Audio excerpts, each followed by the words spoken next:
Madeline, thank you so much for having me at Weedmaps Museum of Weed here in LA. Thank you for coming. We're excited to have you.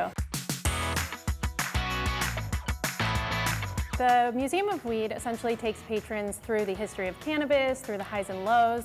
We go era by era and really explore the entire history through artifacts, interactive exhibits, installations, and we hope people come out with a better understanding of what it took us to get here. Right, now this first room that we are in right now is really visual. Can you kind of explain what we're seeing as we kind of walk through it?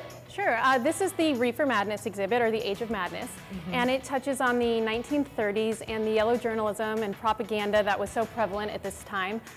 It was intended to vilify cannabis, or marijuana as it was called at the time. Right.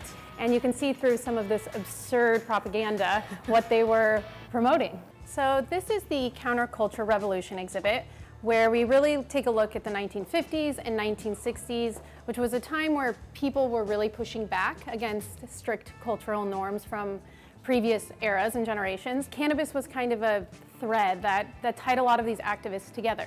Now that room is so visual and very Instagrammable, and now we're in this other more historic actual artifact room. So how do you balance the two, people being able to really get history and culture, but also having that moment they want to post? Sure, we felt it was really important to kind of create an emotional value to every era, really have patrons walk through and feel the time, but also contextualize it. So we have all of these artifacts and great memorabilia of this era to really give people a deeper understanding of what was really happening. The years following kind of the counterculture revolution led into this very strict war on drugs era. Yeah. So this was in the 70s and 80s, and essentially a lot of the policies that were created during this time had a real effect on incarceration rates, imprisonment. So this exhibit really takes a look at some specific people who are currently serving time from Reagan-era policies, that mandatory minimum sentences, conspiracy law, things that, for 3 counts of possession of marijuana are putting people in prison for life without parole. Whoa, this looks just like my brother's bedroom. Like exactly.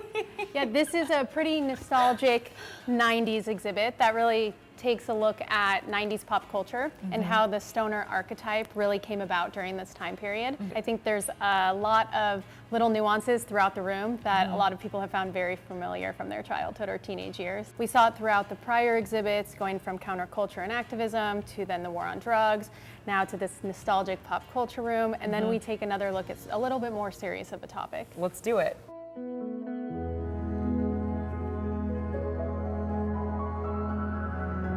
Okay, now I really feel like I'm going into my grandma's living room.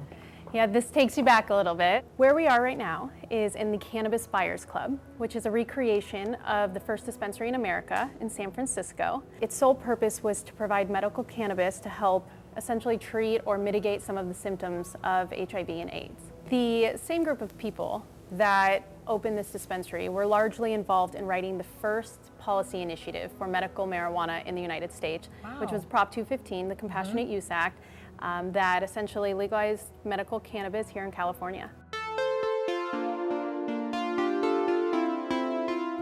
Okay, Madeline, so you've told us all about the history of cannabis, but you're also telling people what cannabis is and the science behind it. So tell us about this now room we're in. We are in the plant lab, Yes. which takes a deep dive into cannabis science, the future of cannabis, through the way cannabis interacts with our body, the various consumption methods that are available to consumers today, along with the growth cycle, plant anatomy, and one of the highlights of this room is the terpene station, which is interactive, and patrons can smell the components, terpenes, that exist within their cannabis plants. This has been so much fun, but I have to ask, now we've talked about the future of weed a little bit, but what's the future of the Weed Museum? We would love to share this experience with other markets. Right now, we're very focused on LA and making sure that this experience is available to as many people as it can be for the duration that we have it here. So we're excited to see where this goes in the future.